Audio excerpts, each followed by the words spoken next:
नारायणः साक्षात् अक्षरपुरुषोत्तमः सर्वेभ्यः परमां शान्तिम् आनन्दं सुखमर्पयेत्। श्री स्वामिनारायण भगवाननी जय।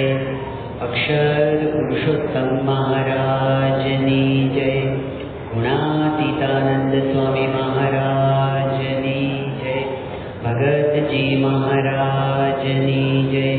शास्त्री जी महाराजनी जय। योगी जी महाराजनी जय। प्रमुख स्वामी महाराजनी जय। महंत स्वामी महाराजनी जय। सूरत अक्षरधाम महोत्सवनी जय। कार्यकर सुवर्ण महोत्सवनी जय। गईकालથી આપણે શાંતિનો જે રાજમાર્ગ આપણા શાસ્ત્રોએ બતાવ્યો છે અને એવા અનુભવી સત્પુરુષોએ બતાવ્યો છે એ આપણે સમજી રહ્યા છીએ। સત્પુરુષની ઘણી બધી વિશેષતાઓ છે, પણ એમાં એક વિશેષતા જે આપણને બધાને નજરે દેખાય એ છે કે એમના અંતરમાં અખંડ શાંતિ રહે છે। એટલે શાંતિના અનુભવી છે।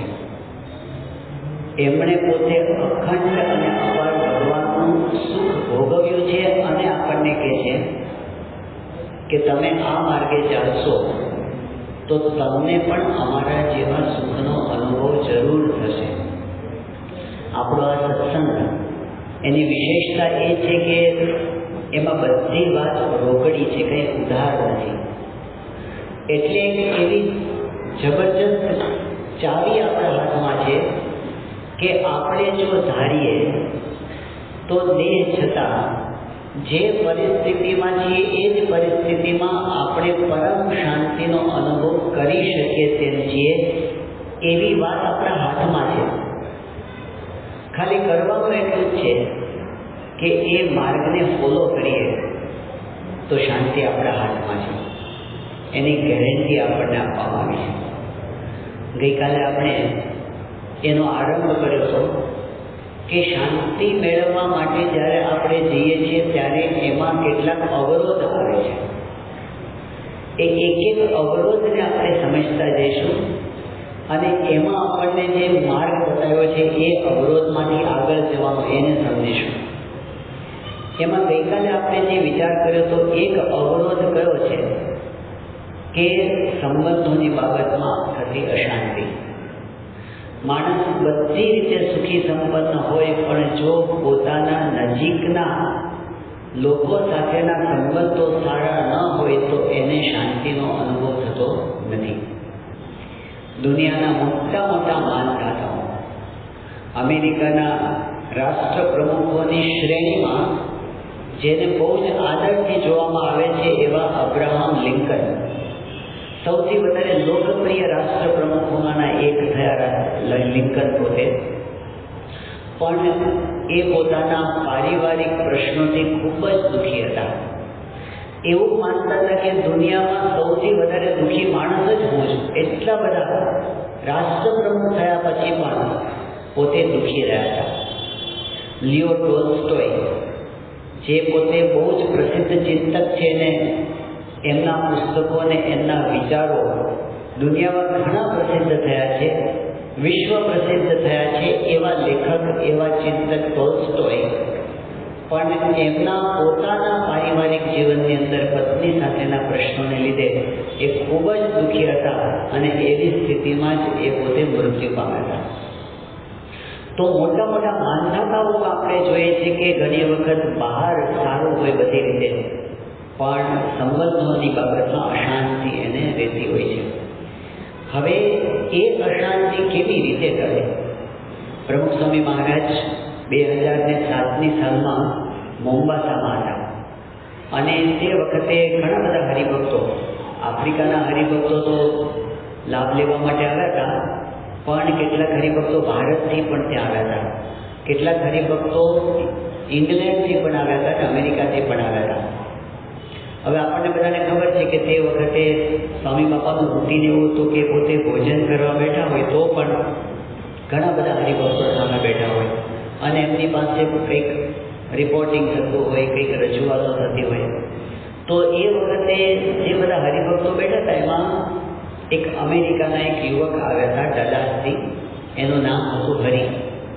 એટલે એમણે પ્રભુ સ્વામી મહારાજ પાસે વાત કરી કે સ્વામી અમેરિકામાં હમણાં એક ચૂંટણી આવે છે, પ્રેસિડેન્ટની ચૂંટણી, અને એ ઇલેક્શનની અંદર એક પાર્ટીએ એવું ઢંઢેરો પીટાવ્યો છે, ઢંઢેરો કે ચૂંટણી ઢંઢેરો કે છે ને, તો એણે એક એવી જાહેરાત કરી છે કે અમારી પાર્ટી જો જીતશે તો અમે એવા પગલાં લેશું કે જેથી પરિવારોમાં સંપ વધે. આવી એમણે બાપા પાસે વાત કરી. તો સ્વામી બાપા જમતા જમતા અટકી ગયા. બાપા કે સરકાર શું પગલાં લે છે? પરિવારમાં સંપ વધે એના માટે સરકાર શું પગલાં લે છે? એટલે પેલા યુવક પાસે તો એનો કંઈ જવાબ હતો નહીં, પણ ત્યાં આપણે એક વરિષ્ઠ અધિપક હતા મહેન્દ્રભાઈ બેરિસ્ટર, એમણે બાપાને વાત કરી કે બાપા સરકાર બીજું તો શું કરી શકે, પણ કદાચ સરકાર એવા કાયદા લાવી દે કે તમે જો સંયુક્ત પરિવારમાં રહેતા હો તો તમારો ટેક્સ ઓછો લે અને તમે નોખા રહેતા હો તો તમારો ટેક્સ વધારે લે. સરકાર બીજું શું કરે? એ વખતે પ્રમુખ સ્વામી મહારાજ હસવા માંડ્યા અને પછી બાપાએ કીધું, જ્યાં સુધી આધ્યાત્મિકતા ન આવે ત્યાં સુધી કોઈ દિવસ સાચા અર્થમાં સંપ આવતો નથી. અહીં જ ગરબડ મોટા મોટી થાય છે. શાંતિની બાબતમાં અને સંપની બાબતમાં જે સમજવામાં ગરબડ થાય છે ને, યોગી બાપા સંપની વાત બહુ કરતા. તો એક વખત એક હરિભક્તે વાત કરી કે બાપા અમારે પણ સંપ તો રાખવો છે, પણ આપણે તો સંપ રાખવો હોય પણ સામેવાળા ન રાખ્યા તો આપણે શું કરવું? એક હાથે તાળી થોડી પડે. અમારે આદર્શચંદ સ્વામી કહે છે કે એક હાથે તમાચો પડે, તાળી ન પડે. તાળી પાડવી તો બે હાથ જોઈએ. એમ આપણે સંપ રાખવો હોય પણ સામેવાળા જો સહકાર ન આપે તો આપણે સંપ કેવી રીતે રાખી શકીએ? આમ જુઓ તો આ પ્રશ્ન આખા વિશ્વનો પ્રશ્ન છે. આખું વિશ્વ કંઈક શીખવા માંગે છે કે બધાને સંપની જરૂરિયાત તો અનુભવાય છે. જે બે જણ વચ્ચે સંપ નથી એ બે જણને પણ ખબર છે કે સંપ હોય તો શાંતિ રહે, સંપ હોય તો પ્રગતિ થાય, એને ખબર છે. પણ છતાં એ બે જણ નથી રાખી શકતા. એ વાત અટકે છે ક્યાં? બધાને એમ લાગે છે સામેવાળા તરફથી સહકાર હોય તો સંપ રાખીએ ને. હું આટલું કરું તો એને સામે આટલું કરવું જોઈએ તો સંપ રહે ને, મારે એકલાએ થોડું કરવાનું હોય. આટલી શરતો જો સામેવાળા માને તો હું સંપ રાખું. આખી દુનિયા આટલામાં જ અટવાય છે. ઘણા લોકો શીખવા માટે જાય છે, એના સેમિનાર યોજાય છે, એના વર્કશોપ થતા હોય છે, લોકો પૈસા આપીને શીખવા જાય છે પતિ પત્ની વચ્ચેના સંબંધો કેવી રીતે સુધરે અને how to win friends and influence people. પણ હકીકતમાં આપણે જ્યારે જોઈએ તો સંપમાં લોકોને શું શીખવું છે? સંપમાં લોકોને એ શીખવું છે કે તમે મને એવી કોઈક ટેકનિક શીખવાડો કે જેથી આવતીકાલથી ઘરમાં બધા લોકો હું કહું એમ કરવા માંડે. સોદાબાજીનો હોય છે નાતો કે સંપ એટલે શું? તો મારું ઘરમાં ચાલવું જોઈએ. આ જગતમાં રિવાજો એવા હોય છે ને, કોણ પેલા ઊભું થાય છે, કોણ પેલા બેસી જાય છે, એના આધારે તો નક્કી થતું હોય છે કે ઘરમાં કોણ ચાલશે, અને એવી રમતો હોય છે. પણ પહેલેથી મનમાં શું હોય છે કે ઘરમાં આપણું ચાલવું જોઈએ. પેલો જે યુવક હોય એને પણ એવી ટ્રેનિંગ મળવી છે કે તારો એવો કડક હોવો જોઈએ કે સેટઅપ તો ઊભા થઈ જાય, સિડાઉન તો બેસી જાય, એવો ઘરમાં પાવર રાખવાનો. તો સામેથી એવી ટ્રેનિંગ મળી હોય કે એમ નહીં કરવાનું, સામે થતાં બોલતા શીખવાનું. હવે ઘરમાં જો પહેલેથી જ બધાને એમ હોય કે મારું ચાલે તો સંપ કહેવાય, ન ચાલે તો ન કહેવાય, કોઈ દિવસ કોઈ સંબંધો એવી રીતે ચાલતા નથી. સંબંધોની બાબતમાં તો યોગી બાપાને જે પ્રશ્ન પૂછ્યો કે બાપા આપણે રાખવો પણ સામેવાળા ન રાખે, સામેવાળા સહકાર ન આપે, સામેવાળા હું કહું એમ ન કરે, સરળ ન થાય તો પછી કેવી રીતે સંપ રહે એકલા દ્વારા? તો યોગી બાપાએ જે જવાબ આપ્યો એ એક વાક્યમાં આખી દુનિયાના સંપના બધા પ્રશ્નોનું સમાધાન છે.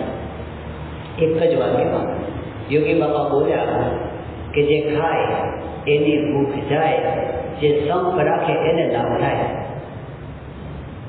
આમાં શું ઉકેલ આપ્યો યોગી બાપાએ? આખી સંતની વ્યાખ્યા યોગી બાપાએ બદલી નાખી. જે આપણા મનમાં છે ને એના કરતાં જુદી જ ભૂમિકા. આપણા મનમાં એમ છે કે સંપ એ બે વ્યક્તિઓ વચ્ચે થયેલો કોન્ટ્રાક્ટ છે, સમજૂતી છે, સોદાબાજી છે. એવું નથી. સંપ એ આપણી પર્સનલ આધ્યાત્મિક સાધના છે, વ્યક્તિગત. જેમ આપણે જમીએ છીએ તો કોઈ દિવસ આપણે એમ કહીએ છીએ કે મેં તમારા પર કેટલો બધો ઉપકાર કર્યો કે હું આજે જમ્યો. એમ આજે મેં કેટલો બધો તમારા પર ઉપકાર કર્યો કે હું આજે સૂઈ ગયો. એ મેં કેટલો મોટો તમારા પર ઉપકાર. તમારે સમજવું જોઈએ કે હું જમું પણ છું, હું સૂઈ પણ જાઉં છું, હું નાહું છું પણ ખરો, હું કપડાં પણ પહેરું છું. એ પોતાના માટે કરીએ છીએ કે કોકના પર ઉપકાર કરીએ છીએ? એમ જ્યારે આપણે સહન કરીએ છીએ, જ્યારે આપણે ઘસાઈએ છીએ, જ્યારે આપણે અનુકૂળ થઈએ છીએ, જ્યારે આપણે મનગમતું મૂકીએ છીએ, જ્યારે આપણે સંપ રાખવા માટેનો નિર્ણય કરીએ છીએ અને એમાં એક ડગલું આગળ વધીએ છીએ, ત્યારે કોઈના માટે નથી કરતા, આપણે પોતાના માટે કરીએ છીએ. કારણ કે એમાં લાભ આપણને પોતાને. તો આપણને એમાં મને શું લાભ? સામેવાળા સહન ન કરે ને મારે જ સહન કરવાનું, તો એમાં મને શું લાભ? એમાં તો હું ગુમાવું છું. એ અનુકૂળ ન થઈને મારે જ અનુકૂળ થવાનું, એમાં મને શું લાભ? એમાં તો મેં હાથ સ્વીકાર્યો હોય એવું લાગે છે. યોગી બાબા કે ના, લાભ બે મોટા લાભ છે. પહેલો લાભ એ કે જે સંપ રાખવા માટે પોઝિટિવલી પ્રયત્ન કરે તો એક તો એના અંદરમાં શાંતિ થાય, અને બીજો લાભ એ ભગવાન અને સંત રાજી થાય. આ બે મોટા લાભ છે. પછી ત્રીજો લાભ છે, પણ એમ નક્કી નથી. ત્રીજો લાભ કયો? કે જ્યારે આપણે સતત પોઝિટિવ ને પોઝિટિવ જ રહીએ, જ્યારે આપણે સવળો જ વિચાર કરતા રહીએ, જ્યારે આપણે સહન જ કરતા રહીએ, જ્યારે આપણે સરળતા જ રાખ્યા કરીએ, તો સામેવાળી વ્યક્તિના હૃદયમાં પણ ભગવાન બેઠા છે. પથ્થર પણ પીગળી શકે છે. અને એવા પ્રસંગો આપણને દેખાય છે. સમય જાય પણ જ્યારે આપણા તરફથી સતત સવળું વર્તન હોય તો એક દિવસ સામેવાળાને પણ થાય છે કે મારે પણ સમજવું જોઈએ. કોક દિવસ અંતર્દૃષ્ટિ થાય. પણ એવી આશા સાથે જો આપણે સહન કરતા આવીશું ને તો ગડબડ થશે. કારણ કે શું થશે? આપણી આશા પૂરી નહીં થાય ને તો દબાવેલી spring છટકશે. Don't expect other people to change. Change yourself. Others will follow you. આવું સ્ટીફન કવિનું એક વાક્ય છે. આ એક વાક્ય શીખવવા માટે એમને 23,500 રૂપિયાની ફી લીધી હતી મુંબઈમાં, આજથી 15 વર્ષ પહેલા. Don't expect other people to change. Change yourself. Others will follow you. એક વાક્ય શીખવાના કેટલા રૂપિયા? 23,500 રૂપિયા. જે ગુણાતીતાનંદ સ્વામી મફતમાં શીખવાડ્યું છે. જેવો બીજાને સમજાવવાનો આગ્રહ છે એવો પોતાને સમજવાનો હોય તો કાંઈ કસર રહે નહીં. આ મફતમાં સત્સંગમાં શીખવવા મળે છે, એની ફીસ ક્યાં છે? પણ સ્ટીફન કવિની વાતમાં પણ થોડીક ભૂલ છે. કારણ કે એણે એક વાક્ય છેલ્લે એવું મૂકી દીધું છે ને, કયું? અધર વિલ ફોલો યુ. આ એક વાક્ય ડેન્જરસ છે. કારણ કે આ દુનિયામાં ઘણા બધા અધર્સ એવા હોય છે જે વિલ નોટ ફોલો યુ. કેટલાક લોકો નહીં સુધરે. એક વખત મહાન સ્વામી મહારાજને પ્રશ્ન પૂછ્યો હતો કે સ્વામી, એવું પોસિબલ છે કે બધા લોકોને આપણા પ્રત્યે સદભાવ જ હોય? મહાન સ્વામી મહારાજ કે ના. પછી એમને ઉદાહરણ શું આપ્યું? ગુણાતીતાનંદ સ્વામી. મહાન સ્વામી મહારાજ કે ગુણાતીતાનંદ સ્વામી સાક્ષાત અક્ષર બ્રહ્મ, અત્યંત નિર્મળ જતું હૃદય, જે કેરી જેવા જીવનું પણ ક્યારેય ખરાબ ન કરે, જે એનું ખરાબ કરતા હોય એને માટે પણ ભગવાનને પ્રાર્થના કરે, એવા ગુણાતીતાનંદ સ્વામી એમના જીવનમાં, એમના વર્તનમાં શું ખામી હોય? પણ છતાંય જુનાગઢના મહાન હતા ગુણાતીતાનંદ સ્વામી. ત્યારે જુનાગઢમાં એવા માણસો હતા જે એવી માનતા કરતા હતા કે ગુણાતીતાનંદ સ્વામી મરે તો રાધારમણ દેવને પાક્કો તાળ કરવો. આવી માનતા કર ગુણાતીતાનંદ સ્વામી માટે. અને સ્વામી મંદિરની પ્રદક્ષિણા કરતા હતા. ઉપર થોડું એક કામ ચાલતું હતું પથ્થરનું, અને એક જણને કેટલો મનમાં દ્વેષ ભરાયો હશે તે ઉપરથી પથ્થરો લઈને નાખ્યો ગુણાતીતાનંદ સ્વામીને માથે. તો સ્વામી તો અંતર્યામી હતા. ગુણાતીતાનંદ સ્વામી બે ડગલા પાછા હટી ગયા, પથ્થર નીચે પડ્યો. સ્વામી એની સામે જોઈને હસતા હસતા બોલ્યા કે તારો માર્યો નહીં બરોબર. પણ તમે વિચાર તો કરો, આટલી હદ સુધી જો ગુણાતીત સત્પુરુષને આ દુનિયામાં એવા પુરુષો થયા છે, એવા વ્યક્તિઓ છે કે શાસ્ત્રીજી મહારાજ પ્રત્યે, યોગી બાબા પ્રત્યે, પ્રમુખ સ્વામી મહારાજ પ્રત્યે, મહાન સ્વામી મહારાજ પ્રત્યે, એમના પ્રત્યે પણ એને જિંદગીભર દ્વેષ નથી છોડ્યો. તો કોઈ આપણા પ્રત્યે દ્વેષ રાખે, અસ્માકંકા કરે. જો એવી આશા હશે ને કે કેમ સુધરો નહીં, તો આપણે જેટલું સહન કર્યો હશે ને બધું બ્લાસ્ટ થશે. એ રસ્તો સાચો નથી. એક્સપેક્ટેશન છોડીને હું તો મારા માટે સંપ રાખું છું, એના માટે ક્યાં રાખું છું?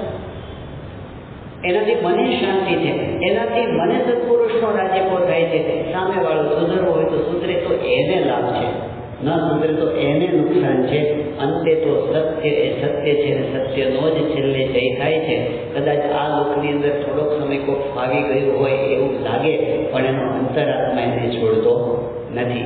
એટલે હકીકત એ છે કે શાંતિ માટે સંપને ખંભવું, કસાવો, અનુકૂળ થવું, મનુકૃતું, એને કોઈનો અવગુણ ન લેવો, બધાનો ગુણ લેવો. એને આપણે પર્સનલ આધ્યાત્મિક સાધના બનાવીને ચાલીએ તો જ આપણને અંતરની અંદર શાંતિ રહે છે. એટલે જે આવરણ છે ને બધાને કહ્યું કે કોક નડે છે તો મને અશાંતિ રહે છે, એ કોક ભલે નડે, એ કોક નડતું હોય ને તોય આપણે આનંદથી રહીએ, માફ કરી દઈએ ને, તો આપણી શાંતિને કોઈ છીનવી શકતો નહીં. તુકારામનો પ્રસંગ તમે જાણો છો ને કે તુકારામને કારણ વગર છોકરાઓએ પકડ્યા, એનું માથું મૂંડ્યું, એને ચૂનો ચોપડ્યો, એને ગધેડા ઉપર ચડાવ્યા, એને રીંગણાને ગાજરની માળા પહેરાવી અને ઢોલ વગાડતા વગાડતા આખા ગામમાં ફેરવ્યા. એના પત્ની તો દુઃખી થઈ ગયા. આ તો ખુશખુશાલ હતા. જ્યારે આવે ત્યારે કીધું કે આપણે કોઈનું બગાડતા નહીં, કોઈ લોકો કેમ આપણને આટલું દુઃખ આપતા હશે? તુકારામ કે આમાં આપણને દુઃખ શું છે? કે તમારી આવી દશા કરી. તુકારામ કે જો આપણે પરણ્યા ત્યારે ફૂલેકું નહોતું કાઢ્યું, આજે એને ફૂલેકું કાઢ્યું, આખા ગામમાં સવારી કાઢી. મારે આ વાળ કપાવવાના મોંડાવવાનું તો હવે પૈસા ભેગા કરવા આપણે આ બધું મફતમાં મોંડી દીધું, અને આપણે અઠવાડિયાના શાકભાજી ઘરમાં આવી ગયા, જો અમારા આવી ગઈ. આપણને દુઃખ કઈ બાબતનું છે? એને કોઈ દુઃખી કરી શકે નહીં. જેને કોઈના માટે કોઈ ફરિયાદ ના હોય એને કોણ દુઃખી કરી શકે?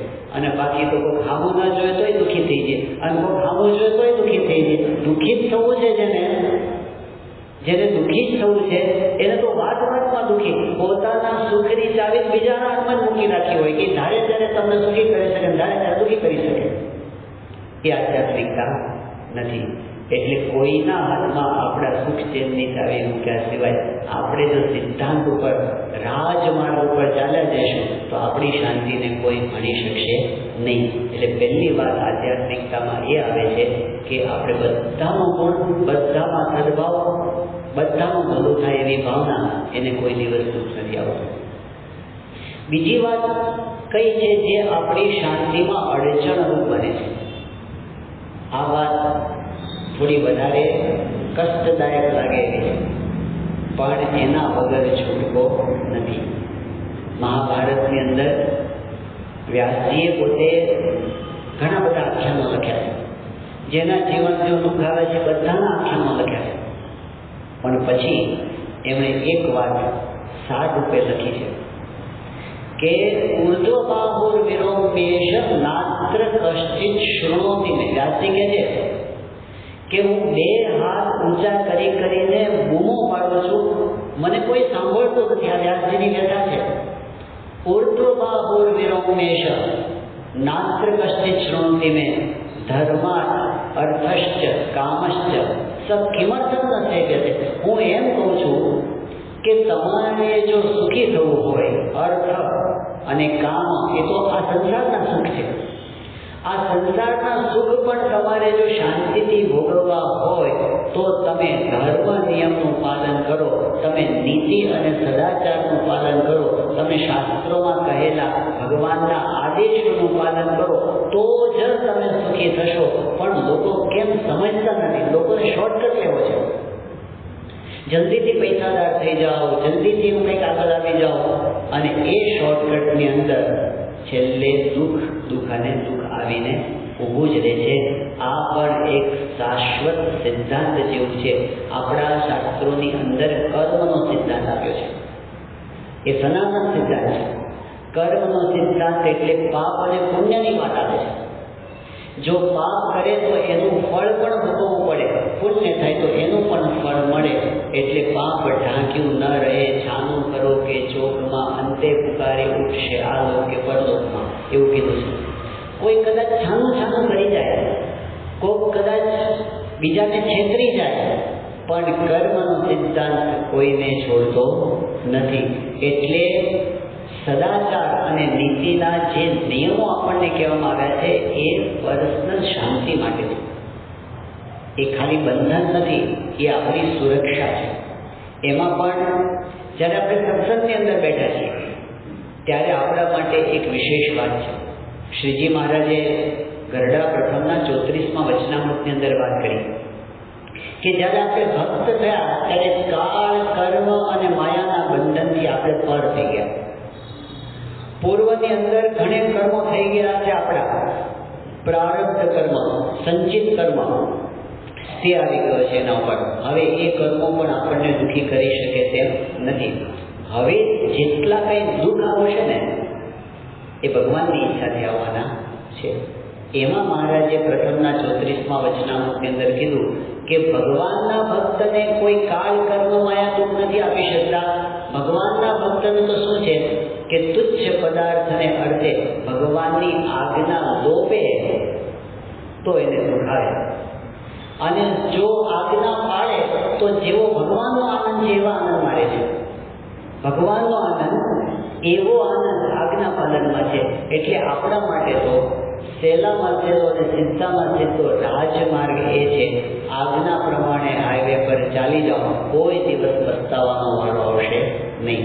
ગુણાતીતાનંદ સ્વામીના વખતની અંદર સંતો ગામડે વિચરણ કરીને આવ્યા. તો એ વખતે સંતો એમ કાઠિયાવાડમાં તો દર વખતે પ્રશ્ન શું હોય છે? વરસાદનો.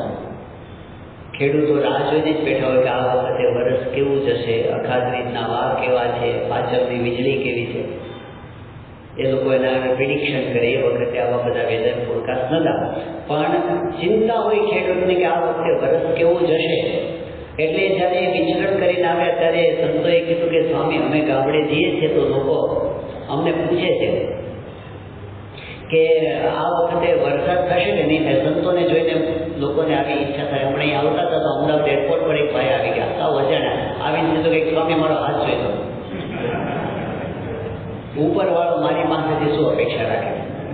લોકોને એવું હોય છે કે સાધુ મહાત્મા છે એટલે કંઈક આપણને જ્યોતિષ જોઈને કંઈક કહેશે. એટલે સંતો ગામડે વિચરણ કરીને આવે તો સંતોએ પેલા સ્વામીને કીધું, સ્વામી લોકો અમને પૂછે છે કે આ વખતે વરસાદ થશે કે નહીં થાય, તો અમારે જવાબ શું આપવો?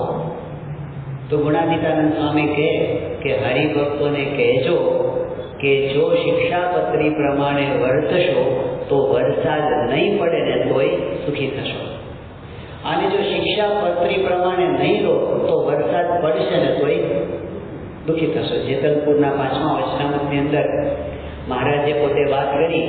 મહારાજ કે તમને 7 દકાળી જેવું દુઃખ આવ્યું પડે ને તોય રક્ષા ના કરતા ના બેઠા છે. ઉપર 7 દકાળી દુઃખ આવે ને તમારે આ શું છે? અમે રક્ષા કરવા માટે બેઠા છીએ. મહારાજે ભક્ત ચિંતામણીના 76મા પ્રકરણની અંદર આ વાત કરી કે સુખ દુઃખ આવે સર્વે વેળું, તેમાં રાખજો સ્થિર મતિ, જાળવીશ મારા જનને વળી કરીશ જતન અતિ, એમાં કરતા જો પંડ પડશે તો આગળ સુખ છે અતિ ઘણું, પણ વ્રત ટેક જો ટાળશો તો ભોગવશો સૌ તણું,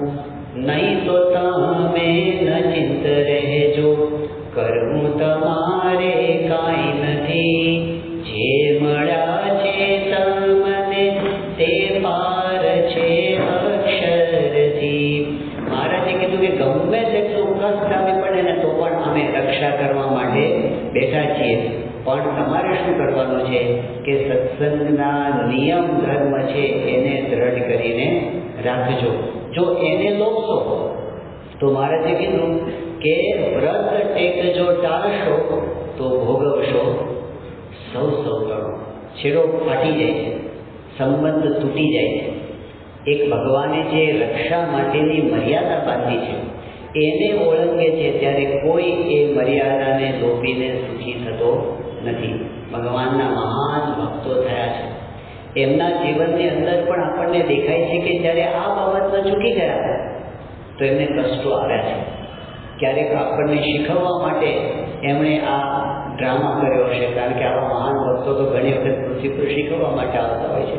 ભગવાન રામચંદ્રજીની સાથે સીતા માતા વનમાં હતા અને જ્યારે મારીચની બૂમ પડી અને રામચંદ્ર ભગવાન ગયા એની પાછળને લક્ષ્મણજીને સીતાજીએ પરાણે મોકલ્યા અને લક્ષ્મણ રેખા દોડીને ગયા લક્ષ્મણજી કે આને ઓળંગતા નહીં.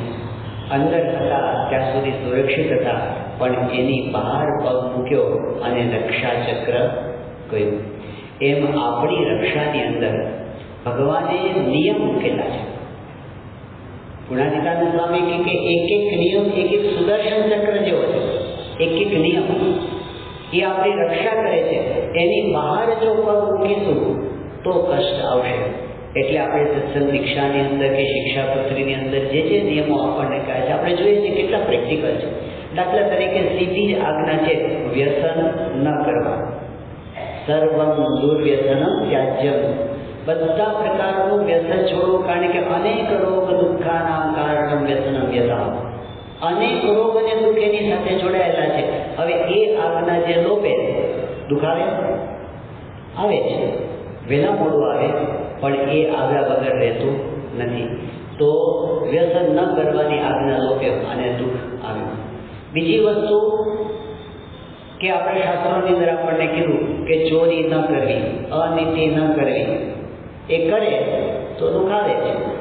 લાંચ ન લેવી, એ કરે તો પાછળ દુઃખ આવે છે. વ્યવહાર કાર્યની અંદર જે નાના નાના પણ નિયમો કયા છે, દાખલા તરીકે ધણિયાની વસ્તુ હોય પૂછ્યા વગર લેવી નહીં. પછી જે કાંઈ લેવડ દેવડ કરી એ સાક્ષીએ સહિત લખાણ કર્યા વગર લેવડ દેવડ કરવી નહીં. કેટલાય પ્રશ્નો આટલા વ્યવહારના હોય છે.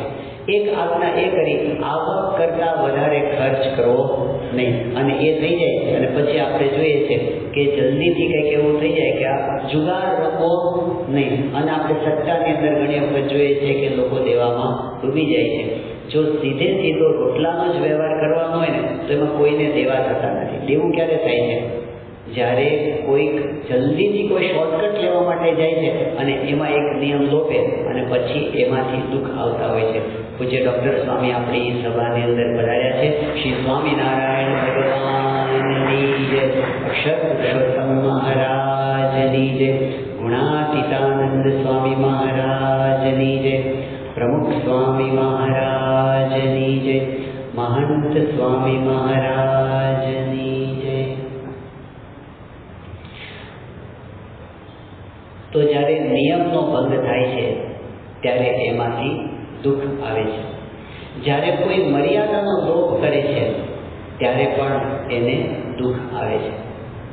કેટલીક વખત એવું હોય છે કે આપણને એ વખતે તાત્કાલિક એનું પરિણામ દુઃખ રૂપે ન દેખાતું હોય. કદાચ એવું પણ બને કે આપણે કોઈ આજ્ઞા કે નિયમનો ભંગ કર્યો હોય એની કોઈને ખબર જ ના પડે, એ જાહેર જ ન થાય, તો એવું લાગે કે આપણે ફાવી ગયા, પણ હકીકતમાં એવું નથી. કારણ કે આપણે કદાચ આખી દુનિયાને છેતરી શકીએ પણ આપણા અંતરાત્માને તો છેતરી શકતા નથી. અંતરાત્મા જવાબ માગે છે ને આ કેવું છે કે યુનિવર્સલ પ્રિન્સિપલ જેવું છે. ચારિત્ર કે મર્યાદા કે નિયમનો લોપ થાય અને દુઃખ આવે. પૂજ્ય આનંદ સ્વરૂપ સ્વામી એક પ્રસંગ કહ્યો હતો કે એ જ્યારે પોતે અભ્યાસ કરતા હતા ત્યારે એમની સાથે પૂજ્ય આનંદ સ્વરૂપ સ્વામી બહુ સારા ટેબલ ટેનિસ પ્લેયર હતા અને ભારતની બહાર પણ દેશ તરફથી એમને રમવા જવા માટેનું થતું હતું. એ વખતે એમની સાથે જે યુવક કોલેજના ભણનારા એમની સાથે જે રમતા હતા, બહુ ધનવાન પરિવારના યુવક હતા. પછી તો આનંદ સ્વરૂપ સ્વામીએ તો પોતે આધ્યાત્મિક માર્ગ લીધો અને સંત દીક્ષા લઈ લીધી. પછી વર્ષો સુધી એમનો સંપર્ક નહોતો થયો, પણ દીક્ષા લીધા પછી આશરે 25 વર્ષ પછી અચાનક ભેગા થવાનું થયું. અને એ શોધતા શોધતા આવ્યા, આનંદ સ્વરૂપ સ્વામીને મળ્યા. ઘણા વર્ષો પછી ભેગા થયા હતા એટલે બધી પરસ્પર સારી ગોષ્ઠી થઈ. પણ એમાં એમણે નિખાલસપણે પોતાની વાત કરતાં કહ્યું કે પોતે પૈસે ટકે તો બહુ સુખી સંપન્ન છે અને બીજી બધી રીતે પ્રતિષ્ઠાને બધું જ છે, લગ્ન થઈ ગયા છે, સારું ફેમિલી છે. પણ એને કીધું કે મને એક વાતનું દુઃખ એવું છે, મારું અંતર એનાથી કોરાયા કરે છે. અને દુઃખ કયું હતું? એમણે કહ્યું કે મારા લગ્ન તો થઈ ગયા છે, પણ મારા જે બીજા સંબંધો છે એને લીધે મને અંતરમાં સતત એવું રહ્યા કરે છે કે હું મારા ધર્મપત્નીને અન્યાય કરું છું, હું એમના પ્રત્યે વફાદારી રાખી શકતો નથી. અને એટલે ભલે મારા પત્નીને ખબર નથી, પણ મને તો ખબર છે. એટલે એનો કષ્ટ મારા અંતરને ખોરી ખાય છે. એક સાક્ષી છે, અંદર બેઠા છે ભગવાન, અને એનો અવાજ આવે છે અને એ આપણને કહે છે કે આ બરાબર નથી, આ બરાબર નથી. આપણે જેને ગાંધીનગરની અંદર મલ્ટીમીડિયા જે પહેલું જે થયું હતું 1992ની સાલમાં, એનું જેને ડિઝાઇન કર્યું હતું, વિશ્વ પ્રસિદ્ધ પોતે ડાયરેક્ટર હતા પ્રોફેસર ફ્રિચ, જે પોતે ચેક દેશના વતની હતા. તો એમને તો પછી સત્સંગ સાથે ઘણો બધો ખરોબો થઈ ગયો હતો અને પછી તો સંતો સાથે આત્મીયતા થઈ હતી. એમણે પોતે નિખાલસપણે પોતાની વાત કરી. હવે એ તો કેવું તેમના લગ્ન થયેલા હતા, એમને દીકરો હતો. પછીથી એમને પોતાના ફિલ્મના કામ માટે બધે આખા વિશ્વમાં ફરવાનું થાય. એમાં એક બહેન સાથે એમને પ્રેમ થયો, પણ પોતે એટલા પ્રામાણિક હતા કે એમણે એ વાત પણ એમણે પોતાના ધર્મપત્નીને કરી અને એ બંને લગ્ન કરવા માંગતા હતા. તો ઓફિશિયલી એના પત્ની પણ એવા ઉદાર તેને છૂટાછેડા આપ્યા, પ્રેમથી છૂટાછેડા, સમજૂતી સાથે છૂટાછેડા લીધા. એ પહેલાં નવા પત્ની સાથે રહે, પાછા જૂના પત્નીનું બધું ધ્યાન રાખે, એનું બધું એનું ઘર ચલાવે, અઠવાડિયામાં એક દિવસ મળવા માટે જાય, એવું બધું રાખે પોતે. એટલે આ બધું આમ શાંતિથી ચાલતું હતું. એવું નહીં કે આમ ઝઘડા હોય ને કોર્ટ કેસ થાય, એવું કાંઈ નહીં. પણ છતાં પણ એ કહે છે કે સ્વામી, મારા જીવનમાં આ એક પ્રસંગ એવો બની ગયો છે ને, મને કાયમ એનો ઘા અંતરમાં રહે છે કે મેં આ બરાબર કર્યું નહીં. એક વૈશ્વિક સિદ્ધાંત જેવું છે કે જે આપણા શાસ્ત્રોએ અને આપણા ધર્મએ જે મર્યાદા આપી છે એની બહાર જે પગલું મૂકે તો આપણો કોન્શિયસ તો આપણને બાઇટ કર્યા વગર રહેતો નથી. અને કોઈ પરમ પૂજ્ય મહાન સ્વામી મહારાજ ઘણી વખત કહે છે કે no pillow is as soft as clear conscious. જો આપણે સૂઈ જવું હોય તો આપણને એકદમ સારું ઓશીકો, કમ્ફર્ટેબલ ઓશીકું, તો સારામાં સારો પિલો કયો? તો શું કહે છે? Clear conscious. Clear conscious. આપણા અંદરમાં કોઈ ડંખ ન, આપણે જિંદગીમાં કંઈ છુપાવવું પડે, આપણે કોઈનાથી ડરવું પડે, આ વાત જાહેર થઈ જશે તો એવું આપણે ડરવું પડે, એવી એક પણ વસ્તુ આપણા જીવનમાં આપણે ન રાખીએ, એના જેવી શાંતિ અને સુખ એ કંઈ નથી. ભલે કદાચ થોડું ઓછું ભોગવશું, પણ ડરવું તો નહીં પડે. બાબા કહેતા કે આ બધું અનિતિનું ભેગું કર્યું હોય ને એને ફફડાટ બહુ રહે. કંઈક ખખડે ને તો પણ ચમકી જાય કે કંઈક આવ્યું હશે, કંઈક થયું હશે. જ્યારે ટ્રેનની અંદર મુસાફરી કરતા હોય અને એમાં જેને ટિકિટ ન લીધી હોય એ ટિકિટ ચેકરને જુએ ત્યારે એના ધબકારા કેવા હોય. અને બીજા શું થાય? જે ટિકિટ લઈને જ બેઠો હોય એની ચિંતા જ ના હોય. કેમ એવું થાય કે કંઈક ખોટું કરીએ છીએ ત્યારે ક્યાંક ડરવું પડે છે આપણે. અને જે એવું કર્યું જ ન હોય જિંદગીમાં એને કેટલી શાંતિ હોય. તો સાચો રસ્તો એ છે. જ્યારે આવું કંઈ થઈ ગયું હોય, યોગી બાપાના વખતનો પ્રસંગ છે કે યોગી બાપા ગોંડલમાં બિરાજમાન હતા અને તે વખતે લાઠીના નરેશ, લાઠી એક રજવાડું હતું અને એની પરંપરા હતી. કવિ કલાપી પણ લાઠી નરેશ હતા એક વખતના. પણ એની પરંપરાની અંદર હરિશ્ચંદ્રસિંહજી નામના એક રાજવી હતા અને ગર્ભ શ્રીમંત રજવાડામાં પોતે પરંપરાગત વારસાની અંદર બધી મિલકતો ખૂબ આવી હોય એટલે એ રીતે પોતે નાની ઉંમરથી બધા મોજ શોખ અને પેલ પતુર અને વ્યસનો અને પછી એમાંથી દુરાચારને એમાંથી ન કરવાના કામ એમાં ચડી ગયા હતા. હવે એમાં એમને પુષ્કળ બધું આવી રીતે પૈસા ખૂબ ખર્ચાતા, વિલાયત સુધી જઈને એમણે બધા અનિતિના કર્મો બધા કર્યા હતા, પણ અંતરાત્મામાં અશાંતિ ખૂબ હતી. હવે કોણ ટાળે? એક પ્રસંગે કોઈ એને કીધું કે યોગી બાપા પાસે તમે જાઓ, શાંતિ થશે. અને એ પોતે ગોંડલમાં આવ્યા, મંદિરના પરિસરમાં આવ્યા, ત્યારથી જ એમને અંતરમાં શાંતિ થવા માંડી, પણ ઉકળાટ ખૂબ હતો. પછી યોગી બાપા પાસે ગયા અને યોગી બાપાનું નિર્મળ હૃદય, એમની વાત્સલ્યભરી આંખો અને એમનો તબ્બો પડ્યો અને એમના હૈયાના બંધ છૂટી ગયા અને હરિશ્ચંદ્રસિંહ ધ્રુસકે રડવા માંડ્યા. હવે આવા મોટા માણસ અને આવી રીતે આમ કોક મૂકીને રડે એટલે આજુબાજુ બીજા કોઈ હતા નહીં, પણ જે સંત એક બે હતા એમને બહુ જ આશ્ચર્ય થયું. ત્યારે યોગીજી મહારાજે કીધું કે બોલો બાપુ, શું દુઃખ છે તમને? અને ત્યારે એમણે પોતાનું હૈયું બોલ્યું. એમણે કીધું કે સ્વામી, આ દેહે કરીને એટલા બધા પાપ કર્યા છે કે એની બળતરા મને બહુ જ રહે છે. ને એમાં એમણે બધી વાત કરી કે એમાં એમણે નિર્દોષ કોઈ સ્ત્રી હોય એનું ખૂન પણ કરી નાખ્યું. આ બધી વાત એમણે પોતે યોગી બાપા પાસે કરી રડતા રડતા, અને કીધું કે બાપા મને કોણ માફ કરે? યોગીજી મહારાજે એમની છાતી પર હાથ ફેર્યો અને એમને ટાઢું થઈ ગયું. અને પછી બાપાએ કીધું કે બાપુ, ભગવાનનો આશરો કરો, અક્ષરદેવીની 1000 પ્રદક્ષિણા કરજો, જાઓ તમારા ગુના ભગવાન માફ કરશે. અને એમના અંદરમાં એકદમ ટાઢક થઈ ગઈ, નવું જીવન મળ્યું હોય ને એવું લાગ્યું. જે કંઈ ભૂલ થઈ પણ ગઈ હોય તો એનો એક અદ્ભુત સંજીવની સમો ઉપાય કોઈ હોય તો એ કયો છે? ભગવાન અને ગુરુ પાસે નિષ્કપટ થઈ જવું. જ્યારે આપણે એમની પાસે નિષ્કપટ થઈ જઈએ ત્યારે એ સમર્થ છે. એ સમર્થ એવા છે કે પંચ મહાપાપ વાળી નાખે. ભલે આપણે જ્યારે શુભ આશીષ સાથે એમની પાસે જઈએ ને ત્યારે એમને ખબર પડે છે કે આમની પાસે હવે સુધારવા માટેની તૈયારી છે, અને ત્યારે એ આપણા બધા જ ગુના માફ કરી દે અને હૃદય પરનો બધો ભાર હળવો થઈ જાય છે. એક આખું મરેલાને મળદાને કેમ બેઠું કરી નાખે અમૃત, એવો અમૃત જેવો ગુણ આ નિષ્કપટપણું છે. પણ એ નિષ્કપટપણું સાચું ક્યારે આવે છે?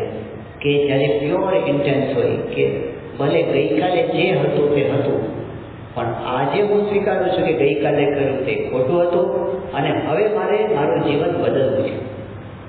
જ્યારે આવા વિચાર સાથે કોઈ પોતાના જીવનમાં સુધારો કરવાની તૈયારી સાથે ભગવાનના સંત પાસે જાય ત્યારે એટલા બધા ઉદાર છે કે એમની પાસે આપણા પર્વત જેવા પાપ પણ બળી જાય છે. અને એવા સત્સંગના ઇતિહાસમાં હજારો પ્રસંગો છે. એકાંતિક ભક્ત બની જાય, અત્યંત દુરાચારી હોય ને એમાંથી એકાંતિક ભક્તની કક્ષા સુધી પહોંચી જાય છે અને એના જીવનમાં શાંતિ થઈ જાય છે. એટલે આ જે અશાંતિનું એક મોટું કારણ હોય તો એ છે કે જ્યારે આપણાથી કંઈ ખોટું આચરણ થાય ત્યારે અશાંતિ થાય છે. અને એનો ઉપાય એક છે, નિષ્કપટ થઈને પ્રાયશ્ચિત લઈ લેવું અને પછી આપણે પ્રતિજ્ઞા કરવી કે હવે આપણે કંઈ ખોટું કરવું નથી. તો એનાથી શાંતિ આપણને રહેશે. આ બીજું આવરણ આપણે જોયું.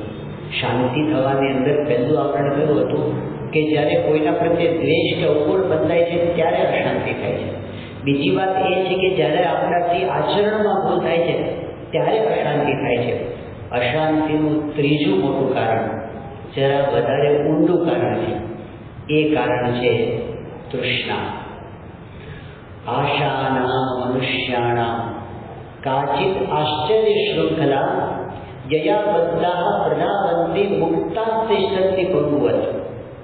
તૃષ્ણા નામની એક સાંકળ છે અને વિચિત્ર સાંકળ છે. કારણ કે સામાન્ય રીતે કોઈ માણસને જ્યારે સાંકળથી બાંધવામાં આવે તો જે બંધાયેલો માણસ હોય એ હલી ના શકે અને જે ન બંધાયેલા હોય એ છૂટથી ફરી શકે.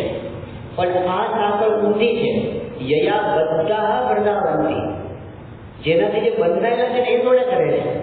અને મુક્તા તિષ્ઠંતિ પંગુવત, અને જે તૃષ્ણા નામની સાંકળથી મુક્ત થઈ ગયા છે એના જીવનમાં સ્થિરતા આવી ગઈ છે. આ જે દોટ છે ને એ વિવાહ દ્રષ્ટાંત આપતા હતા કે એક શેઠ હતા, ધંધો ધમધોકાર ચાલતો હતો અને પણ બળદરા દિવસ રાત, રાત્રે ઊંઘ ના આવે. હવે એની બાજુમાં જ એક ઝૂંપડાની અંદર એક ગરીબ પરિવારને મજૂરી કરે, પણ સાંજ પડે અને બધા ભેગા થાય અને ભાડું પાણી કરે અને આનંદ કિલ્લો કરતા કરતા સૂઈ જાય, ત્યારે શેઠાણીને થાય કે આ લોકોને કાંઈ નથી, તોય આટલા સુખ શાંતિથી સૂવે છે અને આને આટલું બધું છે તો પણ એને બળતરા મળતી નથી. એટલે એને શેઠ પાસે એક વખત કીધું કે શેઠ, તમે સમજો તો ખરા, આપણી પાસે તો કેટલું બધું છે, તોય તમને તો દિવસ રાત હાય ધંધો થયા કરે છે, અને આ જો અને કંઈ નથી તો કેવા શાંતિથી જીવે છે, આનંદ કિલ્લોલ કરે છે. ત્યારે શેઠે કીધું કે તને ખબર નથી, એને 99નો ધક્કો નથી લાગે. એટલે શેઠાણી કે એ શું કે શેઠ કે તને ખબર પડશે. તો બીજા દિવસે શેઠે શું કર્યું, એક કોથળીમાં 99 રૂપિયા ભર્યા અને પછી ઓલો પરિવાર એ તો બધો દિવસે નોકરી જતો રહે મજૂરી કરવા, એટલે એણે શું કર્યું કે બારીમાંથી 99 રૂપિયાની કોથળી અંદર નાખી દીધી ઘરમાં અને જતા રહ્યા પોતાની ઓફિસે કે પેઢીએ. સાંજ પડી અને પેલા મજૂર આવ્યા અને એને ખોલ્યું અને પેલી કોથળી જોઈ. અરે આ શું આવ્યું? ભગવાને કોથળી આવી, શું રૂપિયા? અને પછી કે ઘણો કેટલા છે? ગણ્યા તો કેટલા નીકળ્યા? 99 થયા. હવે જો આમાં એક ઉમેરાય જાય તો 100 થઈ જાય. હવે જો આમાં એક ઉમેરાય તો 100 થઈ જાય. હવે એ 100 કરવા માટે હવે તો ઓવર ટાઈમ કરવો પડે. એટલે બીજા દિવસથી કિલકિલાટ બંધ થઈ ગયો. શેઠાણીને થયું આવું કેમ થયું હશે? 100 થયા એટલે કે જો 100 ભેગા છે તો 1000 થઈ શકે ખરા. એટલે શેઠાણીને આશ્ચર્ય થયું કે હમણાં તું સુનમુન કેમ થવા માંડ્યું? પેલા લોકો આનંદ કિલ્લો કરતા હતા. શેઠે હસતા હસતા કીધું એને 99નો ધક્કો લાગી ગયો. એમ આ દુનિયામાં તૃષ્ણા વસ્તુ એવી છે, નર ઈચ્છે છે નરેશ થાવા, રાજા ઈચ્છે અમર પદ જાવા, અમર ઈચ્છે છે ઇન્દ્ર પદવી, ઇન્દ્ર ઈચ્છે થાવા આજે કવિ. કેમ બધાને એમ છે કે હું સરપંચને એમ છે કે હું તાલુકા પંચાયતનો સભ્ય બની જાઉં, તાલુકા પંચાયતના સભ્યને એમ છે કે હું પ્રમુખ બની જાઉં, કોકને એમ છે કે હું એમએલએ થઈ જાઉં, ને એમએલએને એમ છે કે હું મંત્રી થઈ જાઉં, મંત્રીને એમ છે કે હું સેન્ટ્રલમાં જતો રહું, ને એને એમ છે કે સેન્ટ્રલમાં કેબિનેટમાં આપણું સ્થાન આવી જાય. એ તૃષ્ણા ક્યારેય કોઈની પૂરી થઈ નથી. બધાને અધૂરું ને અધૂરું જ રહેવું છે. એટલે સંતોષ એ જ્યાં સુધી ના આવે ને ત્યાં સુધી આ દોટ મળતી નથી. અને થાય છે કેવું કે એ દોટ પછી અશાંતિ ઊભી કરે છે. જે સુખ માટે દોટ કરતો હોય એને બદલે અશાંતિ વધી જાય છે. શ્રીમદ ભાગવતના 11 સ્કંદની અંદર દત્તાત્રેય ભગવાને પોતે પોતાના 24 ગુરુઓ બતાવે છે કે 24 વ્યક્તિઓ પાસેથી મેં શિક્ષણ પ્રાપ્ત કર્યું છે, મેં એમાંથી બોધ લીધો છે. એમાં એક બોધ આવે છે પિંગલા નામની એક ગણિકામાંથી મેં બોધ લીધો. અને બોધ શું લીધો? એક પ્રસંગ બતાવ્યો કે એ તો ગણિકા હતી, એટલે એને તો ધંધો જ એ હતો કે કોઈ વ્યક્તિ એની પાસે આવે એટલે પોતે રાહ જુએ. હવે રાહ જોઈને બેઠી હોય ને ઉત્કટ થાય, કોક આવે પણ કોઈક દૂરથી આવતા દેખાય તો થાય કે મારી પાસે આવશે, પણ લોકો પસાર થઈ જાય એટલે પાછું એને અશાંતિ થાય. પાછું રાહ જુએ, પાછો કોક જતો રહે, પાછું કોઈ આવે ને એની પાસે. અને એમ કરતાં કરતાં રાતના 10 વાગ્યા, 11 વાગ્યા, 12 વાગ્યા અને રસ્તો સુમસામ થઈ ગયો. પછી કોઈ ના આવે ને એને થયું કે હવે કોઈ આવશે નહીં, અને પછી સૂઈ ગઈ. ઘટના તો આટલી જ છે. પણ દત્તાત્રેયજી એમાંથી બોધ શું લખી લીધો કે આશાહી પરમમ દુઃખમ નૈરાશ્યમ પરમમ સુખમ યથા સંચિત્ય કાંતાશામ સુખમ સુશ્વાપ પિંગલા. કે તૃષ્ણા છે ને, અપેક્ષા છે ને, એ જ એને ઊંઘવા નથી દેતી. એક વખત અપેક્ષા ગઈ કે હવે કંઈ બનવાનું નથી તો સુખમ સુશ્વાપ પિંગલા, એને શાંતિથી ઊંઘ આવી ગઈ.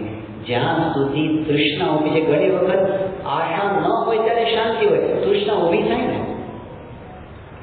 અમારે ત્યાં રાજકોટની અંદર આપણા એક નિષ્ઠાવાન હરિભક્ત છે શૈલેષભાઈ સતપરિયા. પોતે સારા વક્તા પણ છે અને સારા ટ્રેનર પણ, સરકારમાં પણ એને ઘણા ઓફિસરોને પણ ટ્રેનર હતા અને પોતે મોટિવેશનલ સ્પીકર પણ છે. તો એના અનુભવનો એક પ્રસંગ છે કે એક વખત એની પાસે કોઈ કિશોરનો ફોન આવ્યો અને એને કીધું કે શૈલેષભાઈ મારે તમને મળવું છે. એટલે બહુ મૂંઝાયેલો હતો. એટલે પછી એને કીધું કે સારું તો આવો. અને પછી મળવા માટે આવ્યો. કોલેજમાં ભણતો હતો. તો એ છોકરાએ કીધું કે સાહેબ મારી પરિસ્થિતિ અત્યારે એવી છે કે મને અત્યારે ખાવું ભાવતું નથી, મને અત્યારે ઊંઘ આવતી નથી, મને અત્યારે ભણવામાં મન લાગતું નથી, અત્યારે મને ભણવાના વિચારો આવે છે અને એકદમ બેચેની અશાંતિ જેવું રહ્યા કરે છે. 6 મહિના પહેલાં આવું નહોતું, હમણાં જ આવું થયું છે. એ કીધું કે શું થયું? એને કીધું કે મારું 12મું ધોરણ પૂરું થયું અને મારે સારા ગ્રેડ આવ્યા. મારે જે બ્રાન્ચમાં જે કોલેજમાં એડમિશન લેવું હતું એમાં મને સારી બ્રાન્ચમાં એડમિશન પણ મળી ગયું અને ત્યાર પછી ફર્સ્ટ યર પણ બહુ સારું મારું ગયું, જેમાં કોઈ જ પ્રોબ્લેમ ના આવ્યો. પણ સેકન્ડ યર શરૂ થયો અને મારા પિતાશ્રીએ મને મોબાઈલ ફોન અપાવી દીધો. આ વાત તમે 10 વર્ષ પહેલાંની કરો છો. એને કીધું મોબાઈલ ફોન પછી વાંધો નહોતો, પણ 15 દિવસ થયા અને પછી એક વખતે મોબાઈલ ફોન પર એક મેસેજ આવ્યો, અજાણ્યા નંબર પરથી એક મેસેજ આવ્યો અને એમાં ખાલી એટલું જ લખ્યું હતું કે હાવ આર યુ. આટલું જ ખાલી લખ્યું હતું, હાવ આર યુ. એટલે મેં સામે મેસેજ કર્યો કે હુ આર યુ. અહીંથી વાર્તાલાપ ચાલુ થયો. પછી અમે વાતચીત કરતા થયા, પછી અમે મળતા થયા, પછી અમે ફરતા થયા અને કે એ દિવસોમાં મને એમ લાગતું કે સ્વર્ગમાં જીવું છું. પણ આવું ચાલુ મહિનો, 2 મહિના, 3 મહિના પછી એક વખત અચાનક એવું થયું કે મેસેજનો રિપ્લાય બંધ થઈ ગયો, ફોન ઉપાડવાનો બંધ થઈ ગયો અને મને એકદમ ઝાંસકો પડ્યો. અને પછી હું પ્રત્યક્ષ મળવા માટે ગયો અને પછી કીધું કે કેમ તમે મારી સાથે વાત નથી કરતા? તમને કીધું કે હવે આપણે કિટ્ટા, હું બીજા સાથે વાત કરું છું. એ દિવસથી મારા માટે જિંદગી હરામ થઈ ગઈ છે. મને ઊંઘ નથી આવતી, મને ખાવાનું નથી ભાવતું, મને મરવાના વિચારો આવે છે. 3 મહિના પહેલાં કેટલો સુખી હતો બધો, કાંઈ હતું. આવ્યું શું જિંદગીમાં? આવ્યું શું? એક તૃષ્ણા આવી, એક ભ્રામક સુખ આવ્યું અને એમાં એ એટલો પરાધીન થઈ ગયો. પહેલા જે સ્વતંત્ર હતો એના સુખ માટે એની સ્વતંત્રતા છીનવાઈ ગઈ. જે ભાગવતની અંદર ભરતજીનું આખ્યાન આવે છે, એ તો કેટલા મહાન ભક્ત હતા. ભરતજી સમગ્ર રાજ્ય છોડીને વનમાં ગયા અને પુલહાશ્રમની અંદર તપશ્ચર્યા કરી. શ્રીમદ ભાગવતના 5મ સ્કંધની અંદર એનું જે વર્ણન આવે છે, એની સાધના કરતા કરતા ભરતજી પોતે એવા મગ્ન થઈ જતા, કલાકો સુધી એની આંખમાંથી આંસુઓની ધારા વહ્યા કરતી. ભાગવત વર્ણન કરે છે કે એના હૃદયમાં છલોછલ ભરેલા સરોવરની જેમ ભગવાન પ્રત્યેની ભક્તિ અને પ્રેમથી એનું હૃદય છલકતું રહેતું હંમેશા. એ સમયનું ભાન ભૂલી જતા, ભગવાનની ભક્તિ કરતા કરતા એકાંતમાં એકલા રહેતા હતા, તન્મય થઈ જતા. એટલા બધા પોતે ભક્તિમય બની ગયા હતા. પણ એક વખત એક નાની ઘટના બની કે એ ગંડકી નદીના તટ પર પોતે પોતાની પ્રાતઃ વિધિ કરતા હતા, અર્ઘ્ય આપતા હતા, પ્રણવનો જાપ કરતા હતા અને એવા સમયે એક સગર્ભા હરિણી આવી અને પાણી પીવા માટે આવી હતી. પણ અચાનક પાછળથી એક હિંસક પશુની ત્રાડ સંભળાણી એટલે એ એકદમ ગભરાઈ ગઈ અને ગભરાટમાં એણે છલાંગ મારી. એમાં એના ગર્ભમાંથી બચ્ચું સ્રવી ગયું, પાણીના પ્રવાહમાં વહેવા માંડ્યું અને હરિણી તો સામે કાંઠે જઈને મરી ગઈ. પણ એ બચ્ચું જન્મીને તરત પ્રણામ હતું. ભરતજીને દયા આવી, એને પાણીમાંથી એને બહાર કાઢ્યું, એને સાફ કર્યું. હવે તાજું જન્મેલું બચ્ચું, એને થોડુંક આનું કોઈ નથી. તો દયા આવી અને દયાના ભાગ તરીકે એણે એ બચ્ચાની સંભાળ લીધી. અહીં સુધી તો સારું હતું, આ બચ્ચાનો કોઈ આધાર નથી. પણ પછી એ બચ્ચાને પોતે ઘરે લઈને આવ્યા, પોતાની ઝૂંપડીથી કૂટ્યા, એમાં કૂણું ઘાસ એને ખવડાવ્યું અને પછી એનો ઉછેર કરવા માંડ્યા. તો અહીં સુધી પણ બરાબર હતું, એનું ધ્યાન રાખતા. પણ ધીમે ધીમે એને એ દયામાંથી મમતા બધાડી. આ મારું છે એટલે અધિકાર આવ્યો. એને એમાં સ્નેહ પાશ બંધાયો અને પછી એની ચિંતા રહેવા માંડી. પછી હંમેશા જ્યાં જાય ત્યાં એને ભેગું ને ભેગું રાખે, એને છોડી ન શકે પોતે. એ તો બરાબર, ભગવાનનું ધ્યાન કરવા બેસે તો એ મન બચ્ચામાં હોય કે ક્યાં ગયું હશે. હવે તો બચ્ચું ધીમે ધીમે મોટું થઈ ગયું, પણ તોય એને ભેગું લઈને જ જાય. અને બચ્ચું પાછળ પાછળ ચાલતું હોય, એ આગળ ચાલતા હોય, અને એમાં પૂરું ઘાસ જોઈને જો પેલું બચ્ચું ઊભું રહી જાય તો ભરતજી ઊભા રહી જાય અને એને એકદમ પ્રેમથી તેડી લે, એને ભેટે, એને બચ્ચી કરે, એને છાતી સરસું ચાપે. એમાં એને બહુ આનંદ આવતો હતો. એ આનંદ એમના માટે બંધનનું કારણ બની ગયો. અને પછી એના વગર રહી શકે નહીં. પછી બચ્ચું મોટું થઈને ફરવા એની મેળે જતું રહે તો ભરતજીનો ઉત્કંઠા એટલી બધી રહે, આ ક્યાં ગયું હશે, એને મારાથી રિસાઈ તો નહીં ગયું હોય ને, મારી સાથે બોલવાનું બંધ તો નહીં કરી દે ને, અને ખરેખર મારાથી કે અપરાધ થઈ ગયો હશે તો મને માફ તો કરશે ને. અને છેલ્લે ત્યાં સુધી આવી ગયું કે એને એમ થઈ ગયું કે આ મારો આધાર છે. પહેલાં શું હતું, હું એનો આધાર છું એવું હતું, અને હવે પલટાઈ ગયું. એને શું થઈ ગયું, આ બચ્ચું મારો આધાર છે, હું એના વિના નહીં જીવી શકું એવું થઈ ગયું. અને એ જ પરિસ્થિતિમાં ભરતજીનો અંતકાળ આવ્યો. અને શ્રીમદ ભાગવત પોતે કહે છે કે ભરતજી બચ્ચાની સામે જોતા જોતા જ એને આસક્તિ સાથે દેહ મૂક્યો, એટલે બીજો જન્મ એનો મૃગની પેટે આવ્યો અને એ પોતે મૃગ થયા.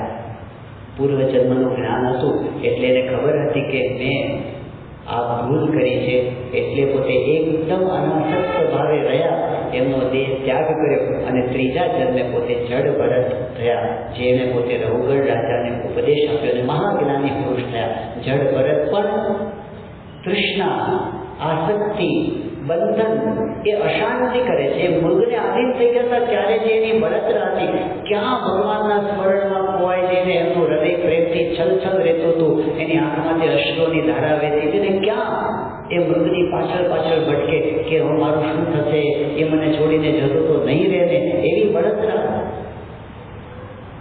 આશાના મનુષ્યાના કાચિત આશ્ચર્ય શૃંખલા આ બાંધે છે.